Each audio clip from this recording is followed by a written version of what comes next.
برای پیاده سازی هم مثل همین مثالی که زدم، اهداف باید واضح، شفاف، کمی و مشخص تعریف بشه، براش KR ها، نتایج کلیدی تعریف بشه، با اونا بیا تبدیل به تو دو لیست بشه، به اقدامات اجرایی میکرو اکشن تبدیل بشه، اون انتشار بدیم، اشتراک بذاریم، بنویسیم رو تخته، رو تابلو، رو برنامه‌های تو دو لیست بذاریم و بعد به طور منظم اینها رو چک کنیم، بررسی کنیم این پیشرفت‌ها رو.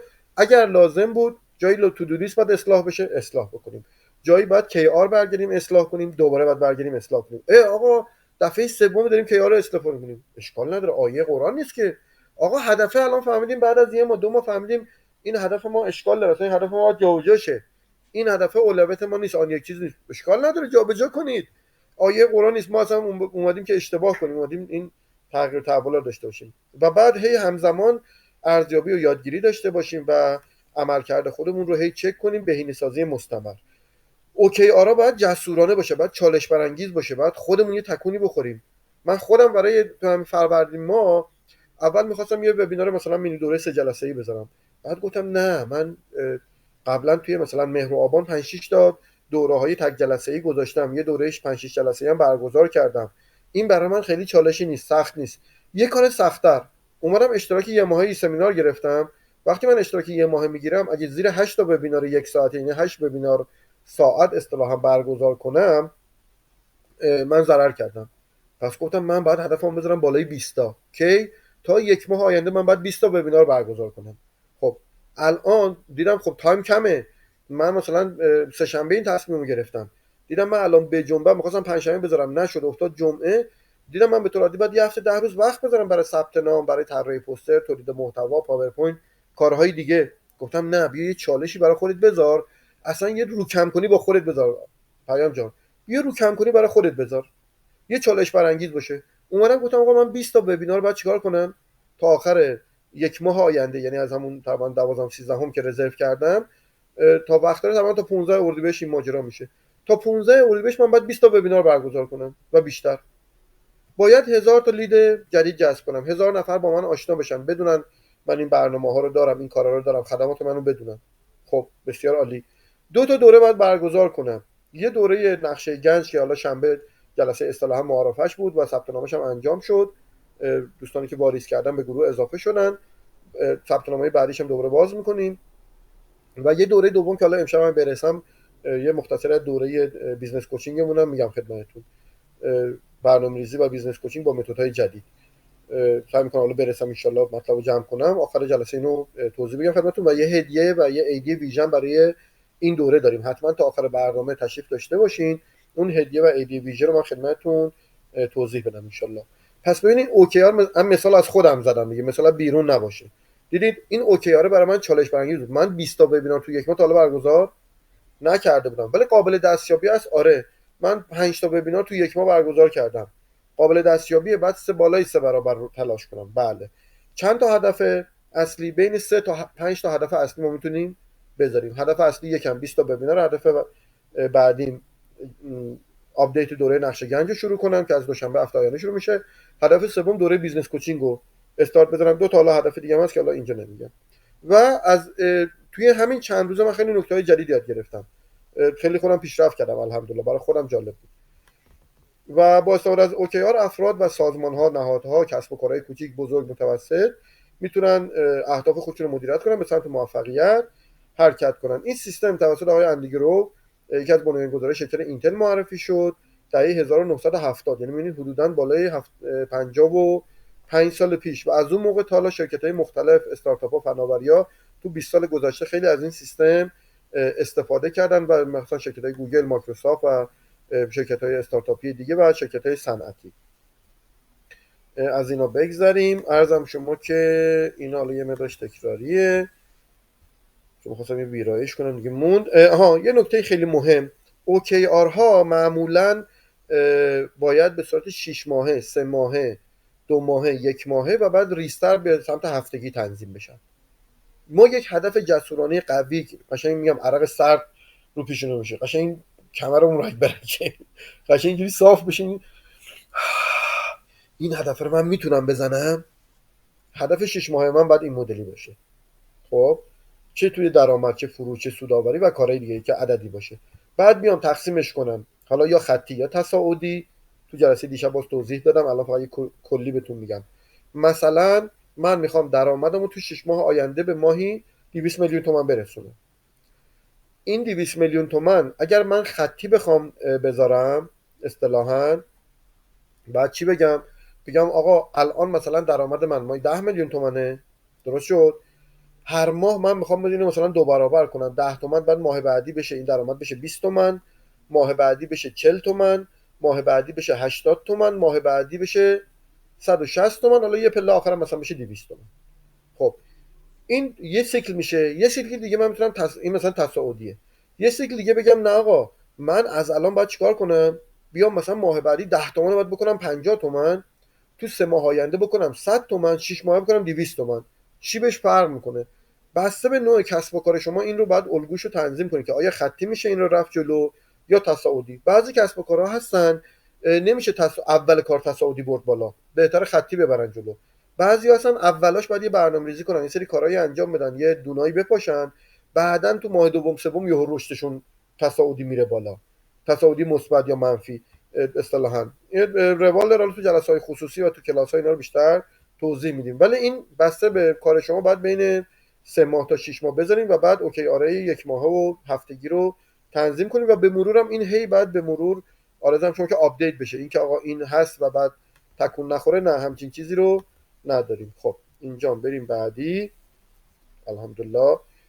شاخص تشخیص این ماجرا بسته خانم آقایاری به این داره که اون نوع جنس کسب و کار چیه، اصطلاحاً فاندامنتال و بنیادی اون کسب و کار چیه، قابلیتی اون کسب و کار چیه، و اون خویش‌فرما یا کارفرما و تجهیزات و تأسیسات و نیرو انسانی و وضعیت مالیش اونو باید بررسی کنیم.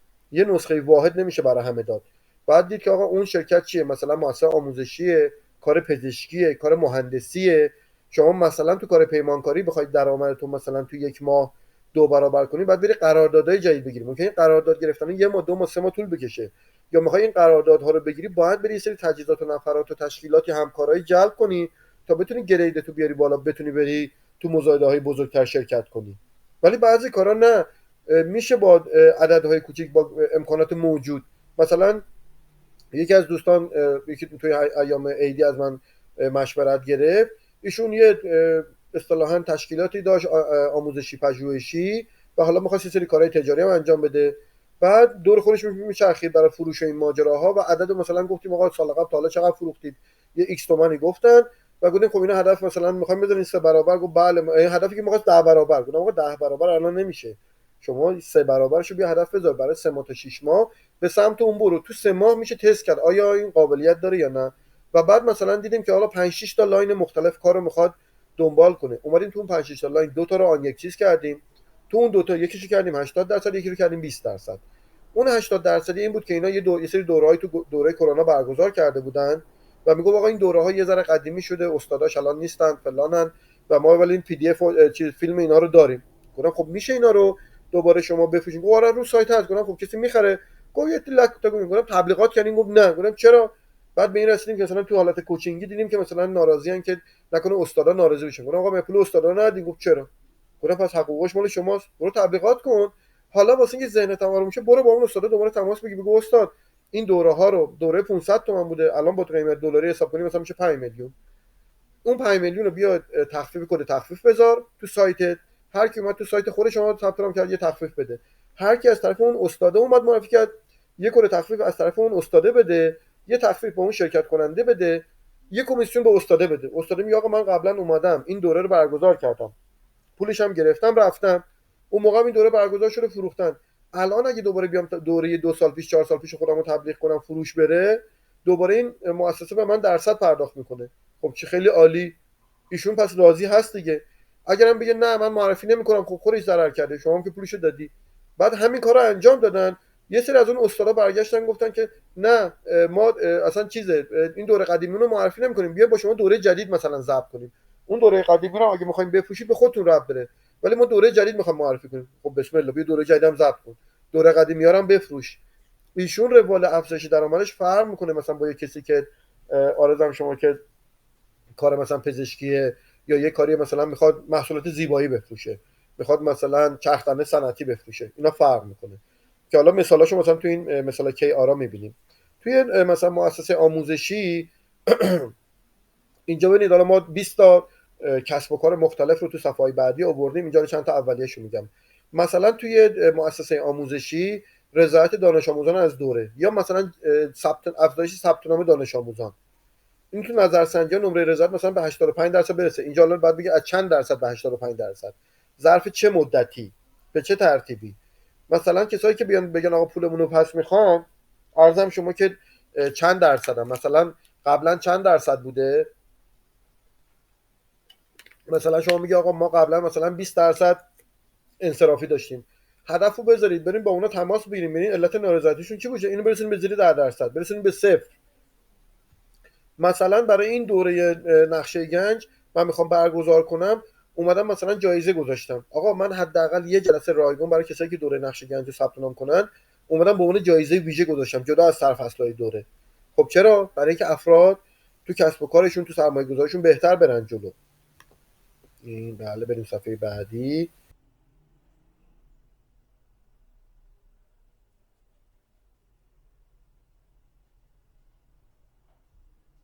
کیفیت تدریس و یادگیری این باید متر بخوره. کجا؟ با این کی ریزالتا. میانگین مثلا دانشجوها نمره میدن به استادا از 4.5 مثلا به 5 برسه، 5 به 6 برسه.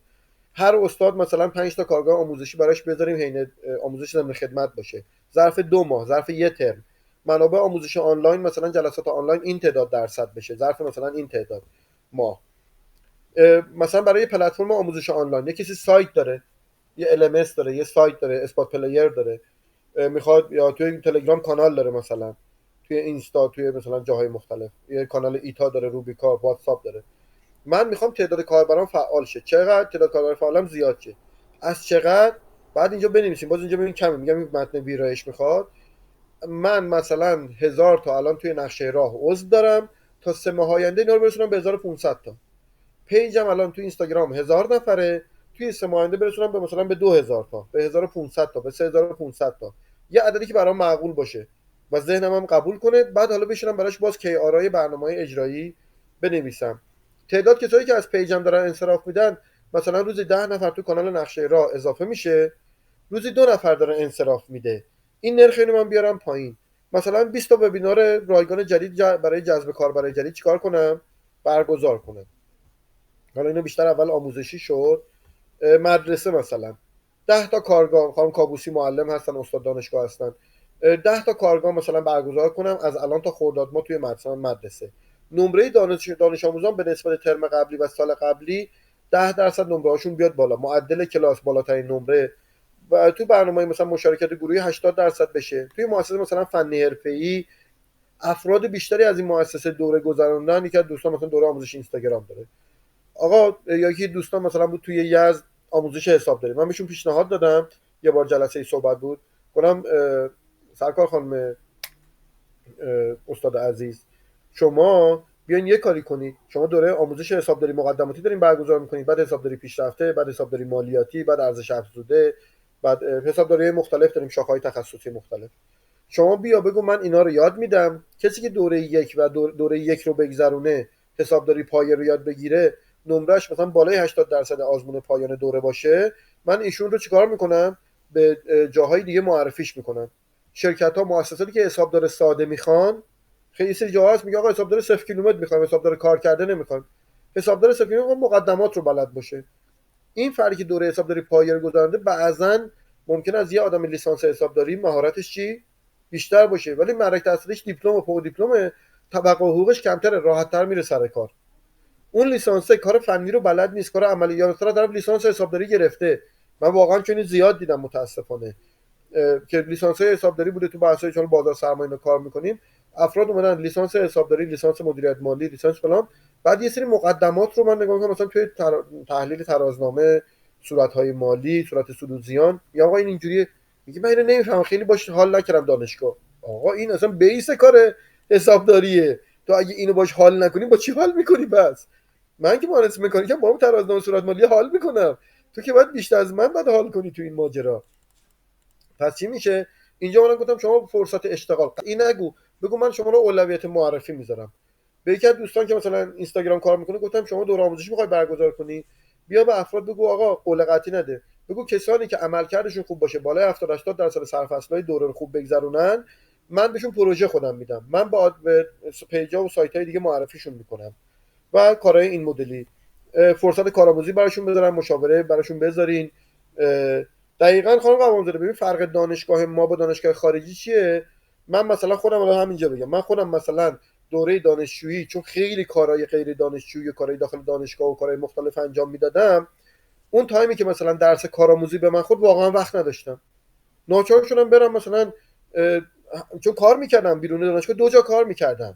خب ولی اون کارام به مهندسی مکانیک اصطلاحا ربطی نداشت، به آیتی ربط داشت، به همین کارهای ورد، صفحه بندی، انتشارات، کتاب فروشی و کارهای دیگه ربط داشت. من درگیر اونا بودم.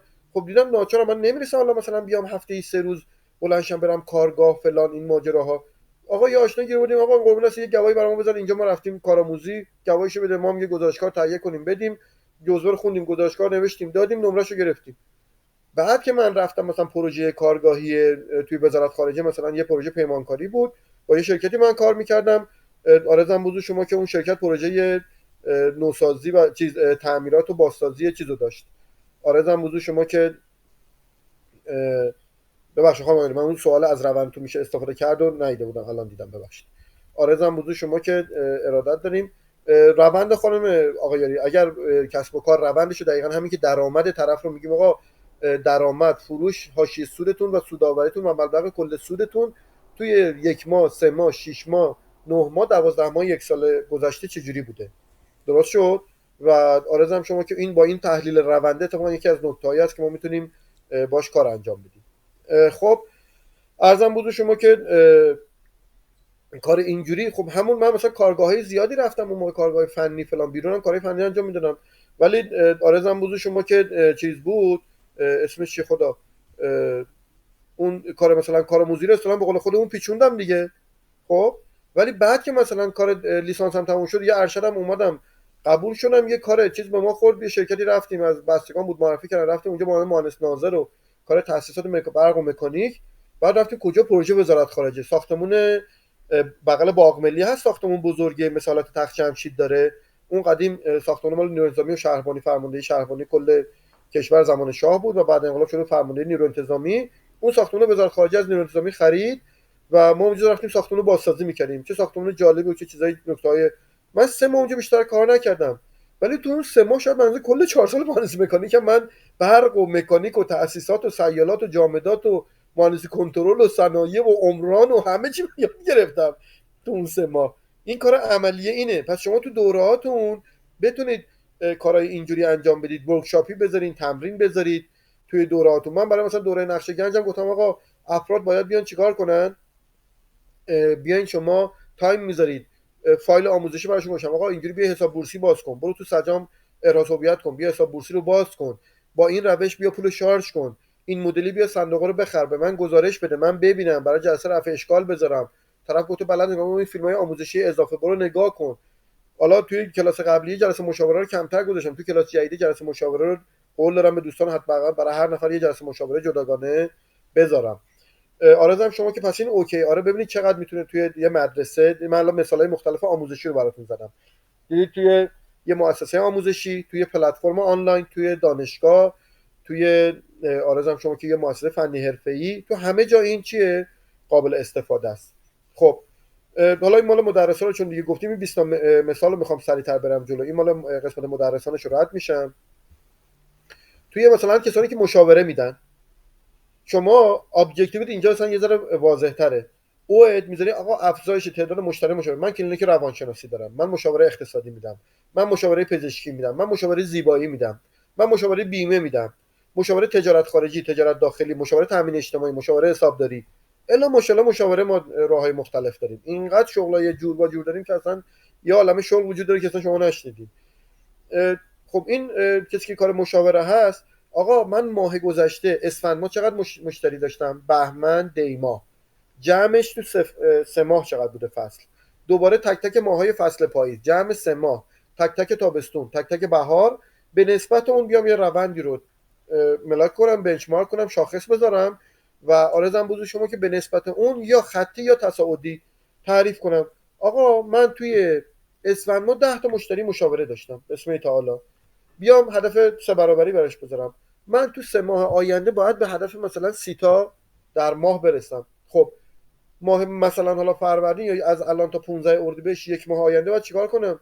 میخوام به 30 برسم، هدف بذارم، خطی بذارم، 5 تا بعد اضافه شه بشه 15 تا 1 ماه آینده. ماه دوم 10 تا اضافه بشه، مثلا 7 تا اضافه بشه 22 تا 15 تا. ماه بعدی 8 تا اضافه بشه 22 تا بشه 30 تا.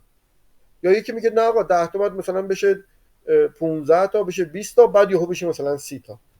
یا نه هر ماه ما باید 7 تا مثلا مشتری اضافه کنم. درست شد؟ عدده رو شما میتونید چیکار کنید؟ مشخص کنید در 3 ماه آینده. بعد اون 3 ماه آینده رو بیاین بکنید 2 ماه، بیاین بکنید 1 ماه. مثلا نرخ رضایت مشتریام رو، یا اینکه مشتری من مشاوره میگیره بره دوباره برگرده، یا مثلا مشتری من مشاوره گرفته بره 2 نفر جدید رو مثلا بیاره. یه روش اهرم سازیه. تو دوره بیزنس کوچینگ یه بحث مفصلی داریم. من بالای 28 تا اهرم تعریف کردم توی بحث بیزنس ها و توی اون دوره بیزنس کوچینگ میام این 28 تا اهرم به شما یاد میدم که تو کسب و کارتون متناسب کسب و کارتون یه تعدادی بسته میگه چه امکاناتی دارین، چه تشکیلاتی دارین، یه تعداد از اون اهرم‌ها رو 5 تا 10 تا 20 تا هر چی شما میتونی استفاده کن. یه مشتری اومد به شما مشاوره مراجعه کرد، بعد جلسه دوم میخواد، جلسه پنجم میخواد، 10 تا جلسه بعد مشاوره بیاد. بعد طرف میگه یا یه دوره‌ای داریم، میگه آقا من نمیتونم این دوره شما رو حالا مثلا شرکت کنم، پول نمیرسه فلان. برو 2 تا مشتری دیگه بیار، برو یه مشتری دیگه، یه مشتری بیاری من 30% به تخفیف میدم، 20% یه جلسه مشاوره رایگان بهت میدم. هر یه مشتری بیاری 2 جلسه رایگان بهت چیز میدم. 3 تا مشتری بیاری یه دوره بهت رایگان جایزه میدم. خب این طرف شما به ایشون تخفیف دادی، رفته 3 تا مشتری آورده، این میشه اهرم سازی. 2 تا مثلا وبینار رایگان بذارم، 5 تا وبینار رایگان تو ای سمینار بذارم، لایو بذارم تو آپارات بذارم، توی آرزم شما که کانال تلگرامم بذارم. روانشناسا، بهبود کیفیت خدمات مشاوره، نمره رضایت مراجعان. و مثلا بیام فرضاً میای شما مشاوره برگزار میکنی، مشاوره روانشناسی، بعد میبینی که آقا توی این 50 تا مشاوره‌ای که من مثلا توی فصل گذشته دادم، مثلا 3 تا موضوع بین این، توی این 50 نفر بین 30 نفرشون 3 تا موضوع مشترکه و من دارم این مقدمات رو توضیح میدم به اینها، بلد نیستن. خب من بیام وبیناری بذارم، اون 3 تا موضوع رو 2 تا 3 تا وبینار رایگان بذارم، بعد لازم بود وبینار پولی هم بذارم. اگه یه فردی اومد جلسه مشاوره نگاه کنم مشکلات حادتر داره، اون مشکل یا مهارت ها یا مشکل یا دانش پایه رو بهش میگم عزیزم برو تو سایت ای سمینار من، برو تو کانال تلگرام من، این آیدیشه، من این آموزش مشاوره رایگان رو اونجا گذاشتم، این رو ببین، جلسه بعدی اومدی چیکار کن. من الان یه کاری که خودم انجام دادم، ایدهش اومد توی جلسه شنبه، اصلا ایدهش واقعا میتونم بگم دقیقه 90 تو خود جلسه اومد. من تو جلسه شنبه نقشه دوره سرمایه‌گذاری صندوق دوره نقشه گنج معرفی کردم. بعد یکی از دوستان پرسید که آقا کی برگزار میشه؟ زمانبندی رو داشتم، گفتم دوشنبه هفته بعدی ساعت 6 تا 7 و نیم، 1 ساعت و نیم برگزار میکنیم ان شاء الله. جلسه اول بود. بعد گفتم تو ذهن خودم یه لحظه گفتم آقا الان امروز شنبه است، کسی که بله تست نئول مثلا رایگان بدید، یه تستایی رو مثلا تخفیف بذارین. آرزم شما که دقیقاً ایده خوبی خانم کابوسی، یه تستی رو رایگان بذارید، یه تستی رو 50% تخفیف بذارین، 30% بذارین. اگه تست مثلا فلانو بخری، این تست اولیه واسه رایگان میفته. طرف یه تست خریده 2 تا تست استفاده میکنه. مثلا حالا اسم رو من بلد نیستم، شما تست روانشناسی رو شما خودتون میدونید کدوم کوچیک بزرگتره. ایده ای که به نظرم اومد، من گفتم الان که من شنبه دارم دوره نقشه گنج معرفی میکنم، طرف ثبت نام کنه 10 روز بعد وایسه تا جلسه اول شروع بشه. یه ایده اومد، گفتم آقا یه جایزه دیگه الان بهتون میدم. گفتن چی؟ گفتم کسی که الان ثبت نام کنه امروز با این تخفیف بالای 82 تقریبا 4 5% ثبت نام کنه توی دوره، من دوره قبلی که آبان ماه برگزار شده الان توی این دوره جدیده به یه 10% 20% بعد دوره رو ویرایش کنیم. اون دوره قبلی فیلماش هست، کانال وی آی پیش هست، یه سری مطالب اضافه هم تو کانالش گذاشتیم و گروهش. من دسترسی بهتون میدم، تو اون گروه شما عضو بشین. یک، فیلمای جلسات قبلی رو دوباره برگزاری میکنم تا دوشنبه هفته آینده که بخوام جلسه اول کلاس رو برگزار کنم، شما برید اون جلسه دوره آبان ما رو ببینید، مهر ما رو. طرف وقتی بره فیلم دوره مهر ما رو ببینه 10%، 20 یعنی بالا درصد که نه، 30%، 40%، 50% مطلب رو میگیره. یه سری چیزا عوض شده. تو جلسه اول، دوم، سوم، چهارم تا ششم بعدی من اون مطلبا رو سطح بالاتر، پخته‌تر، ویرایش شده بهشون میگم. این مطلب برای مخاطب من بیشتر جا میفته یا نه؟ قطعا. من تو جلسه ویرایش 1404 که میخوام بگم چقدر باید زور بزنم رو مقدمات؟ خیلی کمتر. چون 4 جلسه فیلم اونجا آماده است. تازه جلسه پنجم هم جایزه گذاشته بودم برای دوره مهر ماه سال قبل. اونم یه انگیزه شد که برام اون فیلم رو بشینم ادیت کنم. حالا بچه‌ای که حاضر بودن تو جلسه دیدم، اونایی که حاضر نبودن نیده بودن. اونم چون جایزه بود دیگه، اختیاری بود اصطلاحا. اونم ویرایش کنم، هم بذارم جایزه واسه بچهای دوره قبلی، هم برای بچهای دوره جدید. خب اینا این رو ببینن، کیفیت سطح دوره ویرایش شده 1404 من میاد بالاتر. بله، دوره 6 جلسه است، دوره نقش گنج 6 جلسه 1 ساعت و نیم، 9 ساعته. ارزم بزرگ شما که 6 میلیون تومانه. با یه تخفیف خیلی ویژه 997,000 تومان گذاشتیم. خب اصلا یه تخفیف ویژه، یعنی بالای تقریبا بالای 80% تخفیف. 80 فکر کنم 4-5%، ولی بعد عددش رو حساب کنم. خب خیلی اصلا یه ایده توپ گذاشتم. این دوره‌ای که من به شما میگم کسایی که مثلا آبان ماه، مهر ماه اومدن اون دوره رو گذروندن، یاد گرفتن، صندوق درآمد ثابت خریدن، تا الان که مثلا 5-6 ماه گذشته، حدودا نزدیک 6 ماه گذشته، حداقل 15% درآمد ثابت سود کردن. توی صندوق طلا دلار طلا خیلی رفت بالا، توی دلار بالای 60-70%، تو طلا بالای 100% سود کردن، توی مسکن بالای 10 تا 25% سود کردن، تو صندوق‌های سهامی هم بین 10 تا 30-40% مثلا سود کردن. این که حالا دقیقاً این سیکل تکرار بشه نیستا، ولی کسی که اون موقع اومد این دوره رو گرفت، یاد گرفت که با این صندوق‌ها کار کنه. یهو یه پنجره‌ای باز شد، یه فرصتی باز شد، از این فرصت استفاده کردن. آقا الان ما بیایم این دوره رو شرکت کنیم، لزوما این فرصت باز میشه. ممکنه تو 3 ماه 6 ماه آینده باز بشه، ممکنه تو بعضی بازارها باز شه، تو بعضی بازارها باز نشه، ممکنه 1 سال دیگه باز شه. ولی شما وقتی این فرصت باز شد، شما چی؟ آماده هستی. مهم اینه وقتی شما آماده باشی، دیگه چه باک، طلا بره بالا، دلار بره پایین، مسکن بره بالا، سهام بره بالا، درآمد ثابت باشه، سود بیشتر از بانک. آقا من ابزارشو بلدم. انگار شما یه جعبه ابزاری من به شما دارم میدم. تو این جعبه ابزار شما پیشگوشتی 2 سو داری، 4 سو داری، انبردست داری، گاز انبر داری، آچار داری، آچار رینگی داری، آچار تخت داری، آچار فرانسه داری، آچار بوکس داری، اره داری، چکش داری، میخ داری، فلان. بعد اومدم به شما همه اینا رو یاد دادم. شما باید بشینی آگهی بزنی آقا کی تعمیر کار میخواد، کی فلان میخواد. توی طبیعتا اسفند ما سرما کسی نمیگه بده به شما آقا بیا کولر منو تعمیر کن. ولی توی اردیبهشت خرداد تماسا شروع میشه مثلا. پس شما بیا دوره آموزشی رو ببین، آماده شو، این جعبه ابزار رو، تول باکس رو یاد بگیر، بهش مسلط باش، با پولای کم تمرین کن. وقتی شما اومدی تمرین کردی، آره شما که چی میشه؟ وقتی شما اومدی تمرین کردی دیگه آماده ای، توپ آماده شلیک اصطلاحا میگیم. ها خب پس این مال روان مشاوره. آخه 8 بریم جلوتر، بقیه مثلا من برسم این 20 تا رو تموم کنم. پس ببینید مثلا زمان انتظار مراجعین بیاد زیر 2 هفته، جلسه‌های آموزشی براشون بذاریم، بریم شغلای بعدی. مثلا برای کسایی که کوچ هستن، آقا من چیکار کنم وقتی آخر جلسه میام جلسه برگزار میکنم، تعداد افراد بیشتری به من نمره مثلا 1 تا 10 بیشتری، نمره 1 تا 10 میگم نمره بدین، افراد بیشتری بالای 5 بدن، بالای 6 بدن، معدلشون بیاد 6 بود بشه 7 بشه 8 بشه 9. کارگاهی گروهی براشون برگزار کنم، وبینار رایگان بذارم، مثلا همین کاری که الان دارم انجام میدم. داستان موفقیت مشتری ها، مثلا همون خانومی که گفتم برای خانم شیخ علی شاه، مثلا برای بحث استاد حسابداری، خانم فرانی برای بحث اینستاگرام و دوستان دیگه.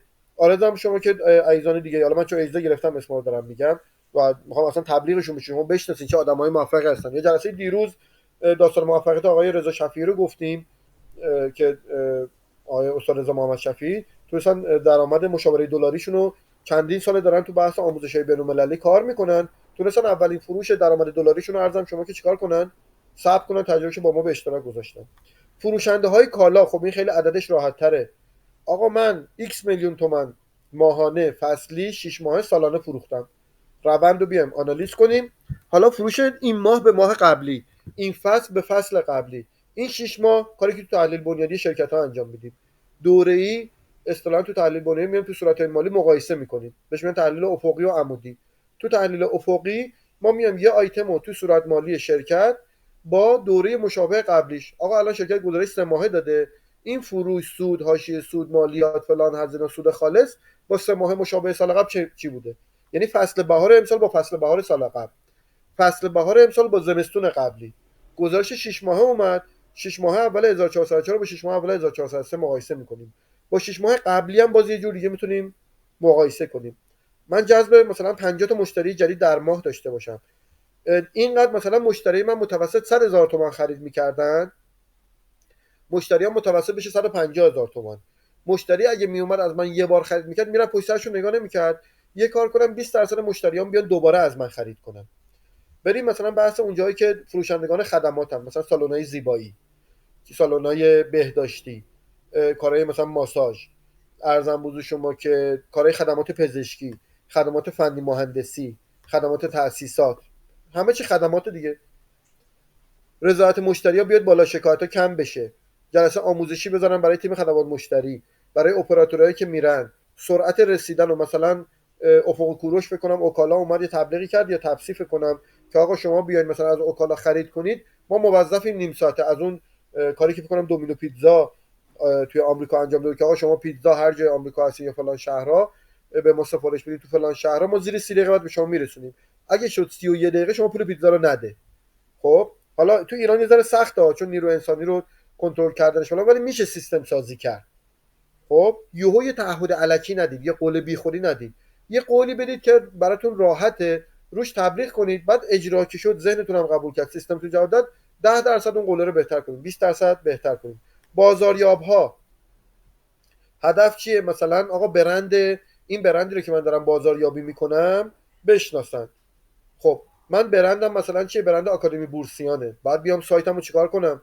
بیارم بالا، بعد بیام وبینارامو برگزار کنم، پیج بزنم، گروه بزنم، لوگو براش طراحی کنم، بیام فالوورای شبکه اجتماعی ببرم بالا، لایک و کامنت ها رو بیارم بالاتر، این اصطلاحا گینامو بیشتر کنم، انگیجمنت ها رو بیشتر کنم و اصطلاحات کاری خودش، کمپین فروش مثلا چجوری بزنم، کمپین تبلیغات بذارم، وارماپ برم چجوری چیکار کنم اینا رو. توی مثلا بحث اینستاگرام و اینها ابجکتیو من چیه؟ یا افزایش تعامل میخوام، یا افزایش فالوور میخوام، یا افزایش فروش میخوام، یا مثلا دو سه تا میخوام، دو سه تا رو میکنم، دو سه تا او برای هر کدوم کی آرای مختلف بنویسم. من میخوام فالوور پیج من 11,000 تاست، میخوام مثلا هر ماه 2,000 نفر بهش اضافه شه، هر ماه 10% بهش اضافه شه، 10% 11,000 تا ماه اول میشه 1,100 تا، 1,100 تا بیاد رو 11,000 تا میشه 12,100. درست شد؟ چشم حتما خانم کابوسی، با کمال افتخار در خدمتتون هستیم. آرزوام بزرگ شما که 11,000 تای شما ماه بعدی بعد 10% اضافه شه میشه چقدر؟ میشه 12,100. ماه بعدی رو 12,000 تا بعد 1,210 تا اضافه شه، دیگه با 1,100 تا شما قابل قبول نیست وقتی مثلا 10% میذاری. و بعد میشه 13,300 تا، بعد میشه 14,500 تا، 17,000 تا، 20,000، 19,000 تا، 22,000 تا و اینجا شما تصاعدی میری بالا. آقا این انگیجمنت ریت هم به 15% برسه. جایزه بدم، هدیه بدم، مسابقه بدم، کتابمو هدیه بدم، پی دی اف هدیه بدم، فایل صوتی هدیه بدم، مدیتیشن هدیه بدم، یه کرم رایگان هدیه بدم. چه چیزایی میتونم هدیه بدم که هزینه تمام شدهش برای من کمه ولی قیمتش بالاست؟ مشتری اون قیمت تمام شده رو نمیدونه، مشتری قیمتی که به طور عادی بخواد بخره رو نگاه میکنه. پزشکان، ارزم شما که مثلا کسی که پزشکه، کار طبابت میکنه، چه طب کلاسیک و دانشگاهی چه طب سنتی، مثلا من تعداد مشتریام باید بره بالا، مشتری‌ها تایم کمتری ویزیت بشن، کمتر تایم انتظار کمتری داشته باشن، برای صفحه جراحی کمتر معطل بشن، زودتر رزرو کنن، یه سری وبینار آموزشی رایگان براشون بذارم، فایل آموزشی رایگان بدم، یه کانال بذارم اون فایل آموزشی رایگان رو بذارم اون تو پیج اینستا بذارم، وبینار بذارم، سمینار رایگان بذارم، ورکشاپ رایگان بذارم، بعدش وبینار و سمینار پولی بذارم، براشون دوره آموزشی طراحی کنم. توی مثلا پروژه ها کسایی که مهندس ها هستن، مهندسای رشته های مختلف، که آراشون این میشه که عرضم شما که زمان مثلا تکمیل پروژه ساختمون داریم میساختیم، تا حالا 24 ماهه ساختمون رو میساختیم، آقا بیایم بررسی کنیم 10% این کم شه، تو 21 و نیم ماه مثلا ما اینو تموم کنیم پروژه بعدی رو. خب 21 و نیم ماه ما تو بحث تحلیل بنیادی و بیزنس یه بحث ارزش زمانی پول رو داریم، توی دوره بیزنس کوچینگ بحث ارزش زمانی پول رو میام باز میکنیم. شما اگر مثلا یه پروژه ساختمانی 10 میلیارد تومنه، دو ماه و نیم این 10 میلیارد تومن زودتر کارش تموم شه و آماده فروش بشه، سودش چقدره؟ شما ماهی 3% حساب کن. 10 میلیارد تومن میشه 10% میشه 1 میلیارد. آره 3%، آره دیگه 3%ش میشه 300 میلیون تومن. درست گفتم؟ آره دیگه 10 میلیارد تومن 1 میلیارد 300 میلیون تومن. توی یه پروژه خونه، یه خونه بخوام بسازن 10 میلیارد تومن مثلا قیمت فروشش باشه، الان مثلا توی تهران یه واحد مثلا 50 توی منطقه بالاتر مثلا یه واحد 50 متری، آره تقریبا درست گفتم 100 متری، آره حالا از مترش الان یادم نیست. مثلا یه واحد عادی 10 میلیارد تومانی. پایین شهر مرکز شهر بریم 5 میلیارد، یه مقدار مثلا منطقه 10 بریم 3 میلیارد. خب اگه شما داری یه سه واحدی میسازی، مثلا 4 واحدی داری میسازی، دونه 2.5 میلیارد مثلا تو منطقه جنوب شهر، خب اینو میتونی 2 ماه زودتر تموم کنی، دو تا 300 میلیون 600 میلیون جلویی. میتونی به مشتری تخفیف بدی و زودتر اینو بفروشی؟ بله. میتونی بری پروژه بعدی رو زودتر شروع کنی؟ بله. اگه بتونی اینو برسونی بعد دفعه بعدی 22 ماهه 21 ماه و نیم تموم کردی، پروژه بعدی بگو آقا میخوایم دوباره 10% بیایم پایین رو 21 ماه و نیم، 2 ماه میخوایم کم کنیم بشه 19 و نیم ماه، بشه 19 ماه. 19 ماه دوباره شما این 10 میلیارد تومان 600 میلیون بیفتی جلو. و بعد اصلا شما بعد دیگه دو دوره سه دوره میبینی اون خونه که 24 ماه ساختی رسونی به 12 ماه. خارجی ها همین کارو میکنن. میگه قیمت خونه میاد پایینتر، قیمت ماشین میاد پایینتر، قیمت پروژه میاد پایینتر. الان ماشاءالله تو این چند ساله اخیر متأسفانه بالا همه دولت ها عوض شدن، چپ و راست و بالا و پایین و تحریم ها ادامه پیدا کرده. یه موقعی عمر پروژه هایی تو ایران داشت میومد زیر 8 سال، پروژه های بزرگ و دولتی و ملی و پروژه های سنگین، پروژه مثلا نیروگاه بزنن، صد بزنن، پتروشیمی. الان دوباره پروژه ها داره میره بالای 10 سال و 15 سال و فلان. خب این ضررش کی باید بده؟ ضررش من شما میدیم که نیروگاهی که مثلا بعد 4 ساله 2 ساله 3 ساله ساخته بشه، 10 سال نیروگاه داره ساخته میشه. چاه گازی که بعد 2 ساله مثلا توسعه پیدا کنه، 10 ساله داره توسعه پیدا میکنه. خب چی میشه؟ کمبود گاز داریم، کمبود برق داریم، کمبود انرژی داریم، کمبود بنزین داریم. بعد قیمت اینا برای ما تمام شده زیاده. بعد برق خدای نکرده قطع میشه، ما وبینار نمیتونیم بذاریم، کار میمونه، همه باید وایسیم در دیوار نگاه کنیم، با شم نمیتونیم وبینار برگزار کنیم. هم اهمالکاری دولتی خانم محمدی، هم خودمون. ببین ما خودمون تو کارهای خودمون همینو بیایم بذاریم که آقا من پروژه های خودم حداقل 10% بهتر انجام بدم. من خودم به شخص خیلی بعد از جوونی که این مدت کمی کارهای دولتی انجام دادم دیگه دنبال کار دولتی نرفتم، چون واقعا از این محیطا و مسائل اینجوریش بدم میومد. ولی خب توی کارهای خصوصی مختلف زیاد رفتم، ضررم کردم، خیلی هم سختی کشیدم فلان.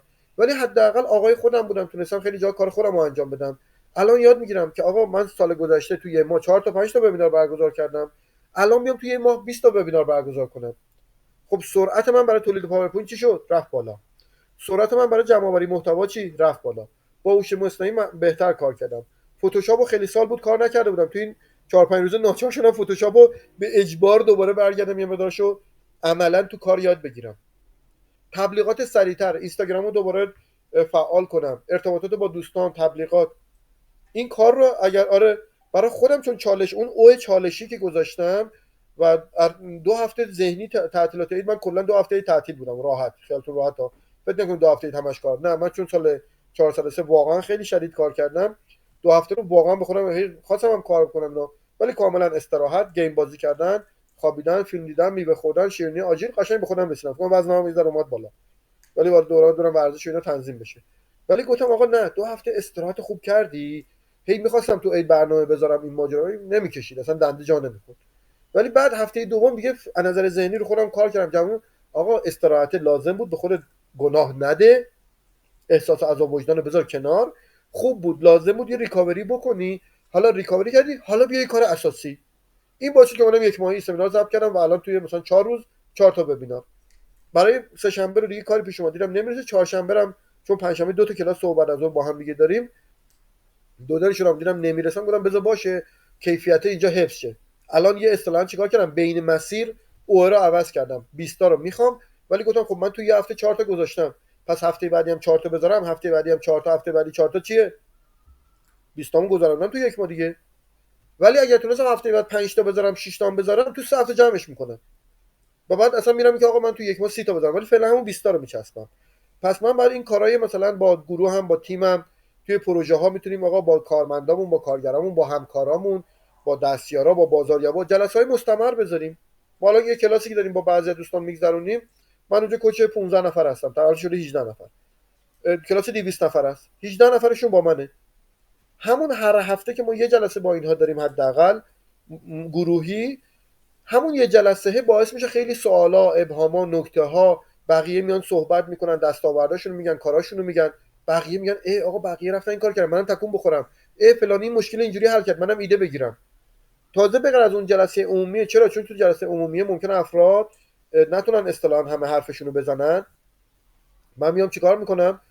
آرزم موضوع شما که اینجا این بزرگ بشه، اون فکر خیلی کوچیک میشه. این یه لحظه ببینم این چقدر متنه. آره خب آرزم بزرگ شما که این یه ذره بزرگ شه چقدر میشه؟ آره خوبه، مثلا تو فیلم هم خوب میفته. آره بسیار عالی. من دیدم که مثلا این جلسه های هفتگی رو که دارم، بعضی دوستان نمیتونن تو اون جلسه هفتگی حرف دلشون رو بزنن. جلسه جداگانه تو هر هفته برای هر کدوم دوستان نیم ساعت یه ساعت چت کردن، تلگرامی، تلفنی اینا گذاشتم. باز تو اون جلسه ها یه سری مسائل در میاد.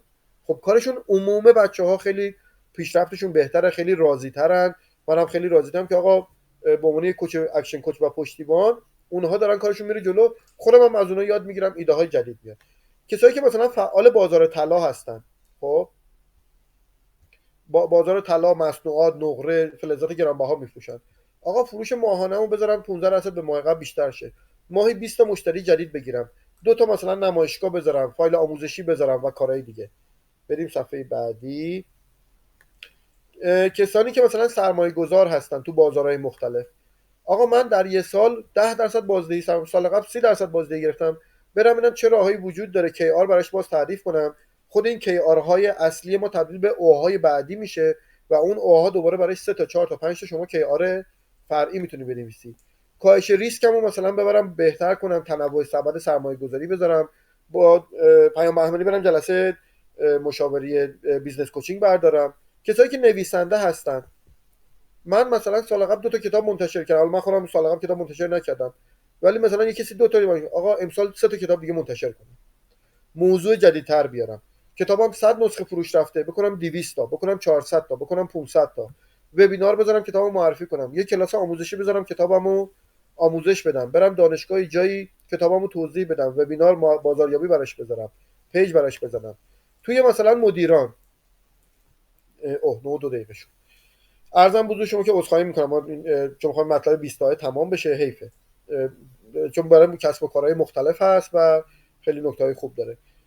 سریعتر میرم جلو. مدیران، بهبود عملکرد تیم، حالا مدیر اصطلاحاً صف هست، اجرایی، مدیر میانی، مدیر عالی رتبه است، مدیر خیلی کلانه، اینا رو میتونن آقا جلسه بذارم با تیمم. نرخ انصراف از کار، استعفا، غیبت، مرخصی پزشکی، مرخصی درمانی، دعواهای بین کارکنان فلان، اینا نرخاش بیاد پایین، نیروهای بهتری جذب بشن، کار بهتری انجام بدن، پروژه ها زمان اجراش بیاد پایینتر. کسایی که مشاور مالی هستن، مشاور اقتصادی هستن، مشاور فنی هستن، مشاور تخصصی هستن، جذب مشتری جدید، نمره رضایت بره بالا، وبینار برگزار کنم، سمینار بذارم، تو دوره فلان شرکت کنم، با مشتریای وی آی پی کار کنم، مشتری بزرگتر کار کنم، با مشتری خاص کار کنم. کسانی که مثلا طراح گرافیکن، طراح لباسن، طراح سایتن، حالا من این مثالا رو میذارم برای هر کسی به طریق شغل، طراح خیاطی میکنن، طراح لباس دارن، لباس کودک، طراحی خونه انجام میدن، نقشه میکشن، طراحی دیزاین داخلی میکنن، طراحی خودرو، تزیینات خودرو، خیلی چیزای مختلف داره. میام ذهنتون باز شه. باز دوباره رضایت مشتریان، پروژه ها 10% زمانش کوتاه‌تر بشه، ارزونتر در بیاد، کیفیت بره بالا، بتونم با هوش مصنوعی استفاده کنم، زمان تحویل رو بیارم پایین، کارگاه بذارم، وبینار بذارم. کسایی که اچ آر کار میکنن، مشاور منابع انسانی هستن، مدیر منابع انسانی هستن، یکی از مسائل اینه که آقا نیروهای بهتری رو من بتونم تو شرکت استخدام کنم، پروسه مثلا فرمای مصاحبه، سوالایی که از افراد میپرسن اینا فرم کنم، الکترونیکی کنم. 50 نفر اگه همزمان اومدن تو شرکت برای مصاحبه، بگم آقا لطفا بریم پورس لاین، این گوگل شیت فلان، اینو باز کنید، با گوشیتون که همونجا نشستین این اطلاعات رو وارد کنید. هر کی زودتر پر کرد من صداش کنم بیا تو اتاق برای مصاحبه، زودتر نمره بندی کنم، یا اصلا افراد رو بگم آقا قبل اینکه جلسه حضوری تشریف بیارین لطفا برید این ورکشیت رو باز پر کنید، برید این فرم نظرسنجی رو تکمیل کنید. براشون یه تست استاندارد بذارم. پورسلاین یه سایت، یه قسمت کنم رایگان اول داره احتمالاً، و بعدش میتونید چیز کنید. خودم کار نکردم، باید برم تست کنم. هست با خود گوگل هم یه قسمت ایجاد نظرسنجی داره، یا مثلا شما تو تلگرام میتونیم نظرسنجی بذاریم تو کانال گروهمون. خیلی گزینه‌های جالبی داره، یه بار الان بهتون یاد میدم. با تو تلگرام شما میتونید نظرسنجی ایجاد کنید. طرف مثلا برای منابع انسانیه میتونه بیاد نظرسنجی بذاره که طرف یه گزینه رو بزنه یا چند تا گزینه رو بزنه. حتی میشه به عنوان تست ازش، از این نظرسنجی تلگرام به عنوان تست میشه استفاده کرد. 5 تا 10 تا سوال بزن، گزینه صحیح رو بزنه، شما مشخص کرده باشی بهش بگی آقا یه براش اینجوری گلفشان میکنه و شما متوجه میشی که اون طرف متوجه جواب صحیح رو زده. یه گزینهش با خود گوگله. با گوگل شما میتونی فرمای تست درست کنی، فرم آزمون درست کنی و طرف امتیاز حتی بگیره، جوابای درست و غلطش رو ببینه. خیلی کارهای جالبی میشه انجام داد خانم آقا یاری. با گوگل من قبلا انجام داده، حالا بعد دوباره یادم بیاد نگاه کنم بهتون میگم. توی جلسه خصوصی خودمون یادآوری بهم بکنید، حتما میگم خدمتتون. پس ببین یه منابع انسانی چه کارهای زیادی میتونه انجام بده. نگهداشت خود نیرو انسانی، نیروهایی که دارن میرن تقدیر تشکر به موقع ازشون بشه، نیروهای قدیمی دعوت به کار بشن، جلسه بذارین نیرو قدیمی بیان به جدیدا انتقال تجربه کنن، باشگاه بذاریم براشون. اصلا توی بحثای مثلا مربیای ورزشی، مربیای فرهنگی، مربیای هنری، ببین من مثلا همه میزنم، تولید محتوا، آموزشی، هر چیزی. آقا تعداد اعضای باشگاه، تعداد اعضای ماهی تو 3 ماه آینده 5 تا عضو جدید بگیریم. افراد اگه دارن یک دوره ثبت نام میکنن در 3 ماه، 20% 2 تا دوره ثبت نام کنن، هر نفرش بره 2 نفر عضو جدید بیاره. جشنواره بذاریم، فستیوال بذاریم، وبینار بذاریم، کلاس آموزشی جدید بذاریم. بله دقیقاً. انگیزه بدیم به نیروهای قدیمی. وقتی به نیروهای قدیمی ما احترام بذاریم، نیروهایی که الان داره کار میکنه میگه یه روزی هم پس ما اینجوری بشه، ما مثل اینا بازنشست بشیم یا از اینجا بریم توی شرکت. ببین مثلا یه چیز به شما بگم، من مثلا یه جایی کار میکردم، الان مثلا موزه سینما رو مثال بزنم. من 4 سال توی موزه سینما کتاب فروشی اجاره کردم و کتاب فروشی موزه سینما رو از هیچی تقریبا راه انداختم، خیلی به جای خوبی رسید خدا رو شکر. 88 تا 91 با پرسنل اونجا ارتباط خیلی خوبی گرفتم. پرسنل سینما، حالا کافی شاپا چون مستاجر بودن عوض شدن، پرسنل نگهبانی، بچهای اداری، اینها. از سال 91 که من از اونجا اومدم بیرون و کتاب فروشی رو واگذار کردم و دیگه قراردادم به هم خود اومدم بیرون، رفتم کار مواد غذایی.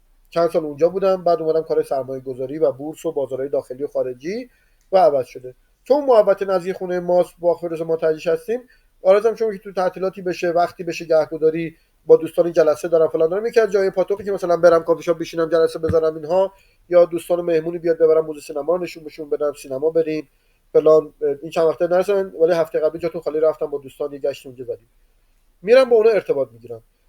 هر دفعه که من میرم، هر چند وقت یه بار میرم، مدیر عامل عوض شده، یه سال یه بار، 2 سال یه بار، معاون عوض شده فلان، پرسنل اصلی هستن، بعضی پرسنل دارن جدید میان.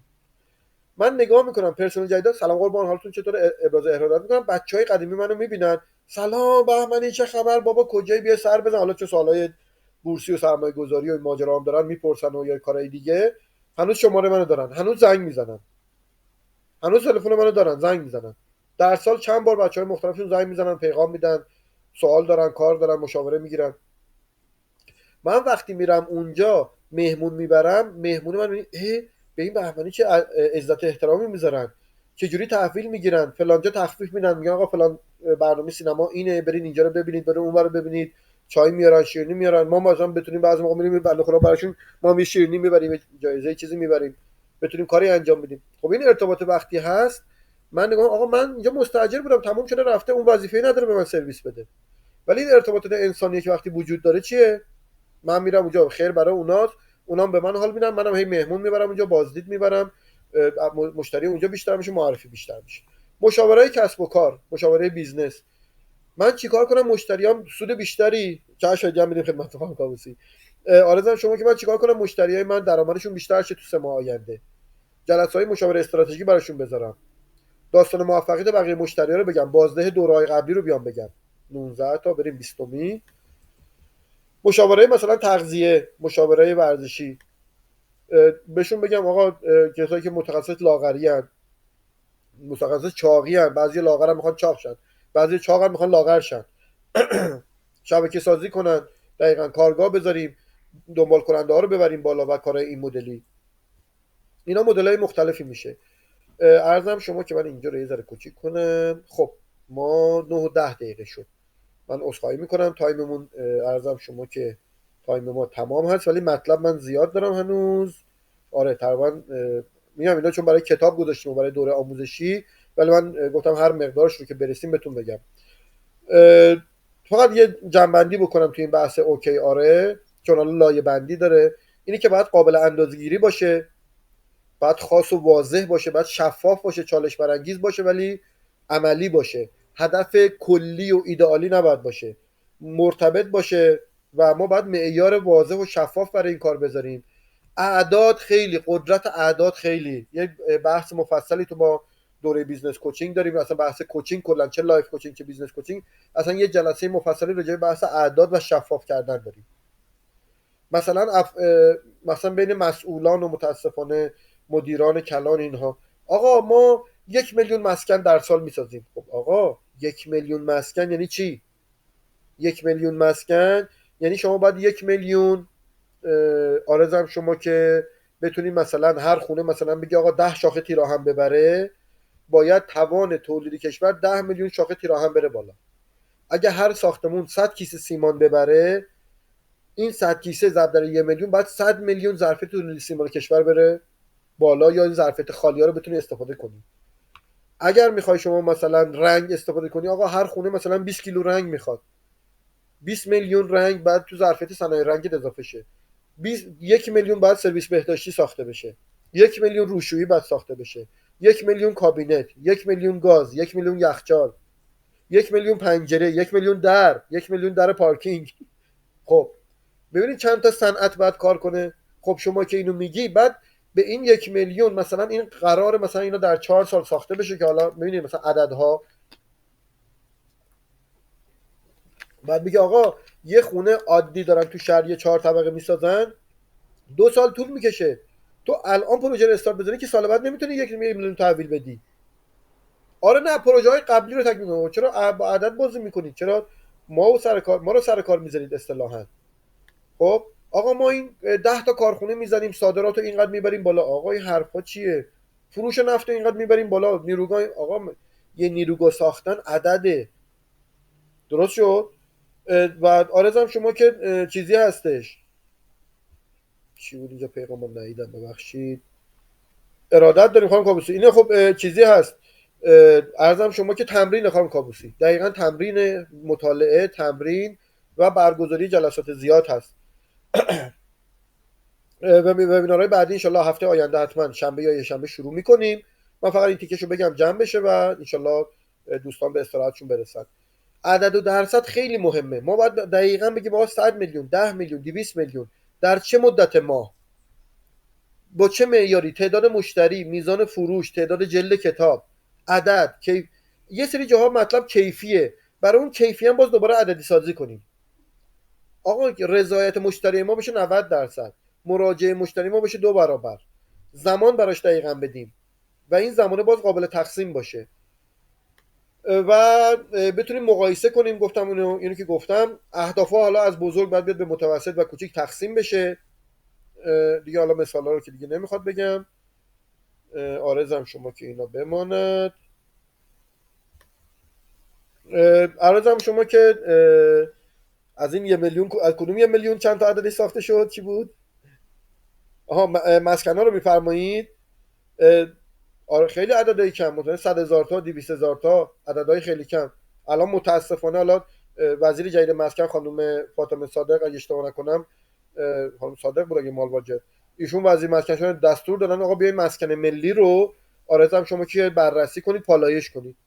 قرار بوده این مسکن ملی به دهک‌های اصطلاحاً درآمدی ارزم شما که 5 حالا کمتر، 5 6 7 8 به اینها و یه مقدارم به دهک 9 و 10 که کمیته امداد بهزیستی هستن تعلق بگیره. خیلی از افراد از دهک 2 و 3 جامعه اومدن ثبت نام کردن و جالب سیستم پایش و سیستم نظارتی که اومده توان اینها رو ارزیابی کرده، گفته اینا چیزن، اینا مصداق این طبقات 5 و 6 و پایینتر هستن، فرمشون مجاز شده، اونا پولا رو پرداخت کردن. بعد جالبه اون کسایی که دهک‌های 6 و 7 بودن بعضا غیر مجاز شناخته شدن، یا اگه مجاز هم شناخته شدن بهشون گفتن 3 ماه یه بار بیاین 40 تومن بدید، در توانشون نبوده ماهی 13 تومن مثلا جمع کنن 3 ماه 40 تومن بدن، از دوره رفتن بیرون، از تر رفتن بیرون، یا پروژهشون عقب مونده. بعد الان نگاه میکنن میگن اگه ما بخوایم بیایم اون کسایی که دهک 2 و 3 هستن حالا خدا شکر دهک 1 کسی نمیده مسکن ملی بگیره، اونی که دهک 2 و 3 بهش میگیم تو غیر قانونی اومدی ثبت نام کردی، میگه پول منو با سودش پس بدی، جبران ادعای خسارت میکنه، فلان میکنه، دادگاه کشی و فلان. درست شد؟ بعد اینا پس میگن کی میخواد اینا رو، اون دهک پایینی هم که پولشو ندارن. ببخشید. خب چی میشه؟ آرزم شما که حالا کلمه‌شو نمیشه گفت، کلمه زشتی میشه، یه چیز سربالا میشه. آرزم شما که نمیتونن بعد ادامه بدن، اومدن به قشر ضعیف و متوسط کمک کنن، به قشر پولدار کمک کردن. قشر ضعیف هم ضعیف‌تر میشه، قشر متوسط هم میره سمت ضعیفا. توی طلای سربالا. بسیار عالی. ارزم شما که خیلی اصطلاح جالب بود، طلای سربالا. طلا نمیشه آخه این که. آرزم شما که طلا نیست والله. آره ارزم شما که خاک بر سریه دیگه، کاری نمیتونم بکنم متاسفانه. توی کی آرا اشتباهات وجود داره، اینا رو توی حالا جلسه‌های بعدی انشالله توضیح میدیم و بحث‌های حالا مختلف داره. عرضم شما که یک بحث هم حالا توی خود کی آراها هم ممکنه و تعیین هدفها ممکنه ایراد باشه، بحث مقایسه با سایر سیستم‌های هدف گذاری هست و اینکه چه راه‌های مدل‌هایی وجود داره برای اینکه ما این کارا رو بهتر انجام بدیم.